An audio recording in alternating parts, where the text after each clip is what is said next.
Bismillahirrahmanirrahim. Today our topic is Summary of Geometrical Optics, Chapter number 12. Chapter number 12 में हमने सबसे पहले read किया था रिफ्लेक्शन ऑफ लाइट के बारे में। रिफ्लेक्ट करना मीन्स किसी चीज़ का टकरा कर वापस आना।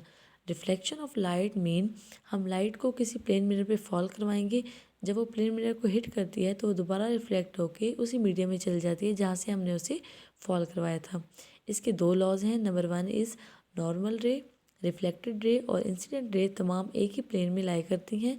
Number 2 is angle of incidence equal होता है एंगल ऑफ रिफ्लेक्शन के। मिरर में इमेज की formation through reflection of light होती है, जबकि लेंसेज में इमेज की formation through refraction of light होती है। उसके बाद हमने पढ़ा था स्फेरिकल मिरर फार्मूला के बारे में। Spherical mirror formula is 1/f is equal to 1/p plus 1/q। यहाँ f फोकल लेंथ है, p ऑब्जेक्ट है और q इमेज है। कनकेव मिरर के लिए फोकल लेंथ पॉजिटिव होती है, जबकि कन्वेक्स मिरर के लिए फोकल लेंथ माइनस में ली जाती है। रियल इमेज के लिए q प्लस में लिया जाता है और वर्चुअल इमेज के लिए q माइनस में लिया जाता है। उसके बाद हमने रीड किया था रिफ्रैक्शन के बारे में। The bending of light from its straight path as it passes from one medium into another. जब एक मीडियम से दूसरे मीडियम में लाइट पास हो रही होती है तो वो थोड़ी सी बेंड हो जाती है, उसे हम कहते हैं रिफ्रैक्शन। रिफ्रैक्शन के भी दो लॉज हैं। Number 1 is incident ray, reflected ray और नॉर्मल रे तमाम एक ही प्लेन में लाई करती हैं। नंबर 2 इज़ किसी दो मीडियम्स के लिए एंगल ऑफ इंसिडेंस का साइन और एंगल ऑफ रिफ्रैक्शन के साइन की रेशो कांस्टेंट होती है।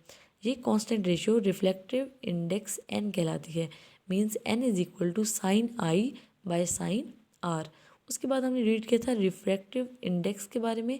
रिफ्रैक्टिव इंडेक्स जो होती है वो रेशो होती है speed of light in air और speed of light in medium का। उसके बाद हमने पढ़ा था क्रिटिकल एंगल के बारे में। मीन्स जब लाइट डेंसर मीडियम से रेयर मीडियम में एंटर होती है तो वो एंगल ऑफ इंसिडेंस जिसका एंगल ऑफ रिफ्लेक्शन 90 डिग्री हो उसे हम कहते हैं क्रिटिकल एंगल। उसके बाद टॉपिक आ जाता है टोटल इंटरनल रिफ्लेक्शन का। मीन्स जब ray of light denser medium और रेयर मीडियम को अलग करने वाली लेयर से इस तरह टकराती है कि angle of incidence critical angle से ग्रेटर हो, तो लाइट इस डेंसर मीडियम से बाहर जाने के बजाय डेंसर मीडियम में ही कम्प्लीटली रिफ्लेक्ट हो जाता है, उसे हम कहते हैं टोटल इंटरनल रिफ्लेक्शन। उसके बाद हमने रीड किया था लेंस फार्मूला के बारे में। Lens formula is 1/f is equal to 1/p plus 1/q। ये भी f यहाँ पे फोकल लेंथ है, p ऑब्जेक्ट है और q इमेज है। कन्वेक्स लेंस के लिए फोकल लेंथ पॉजिटिव लिया जाता है, जबकि कनकेव लेंस के लिए फोकल लेंथ माइनस में लिया जाता है।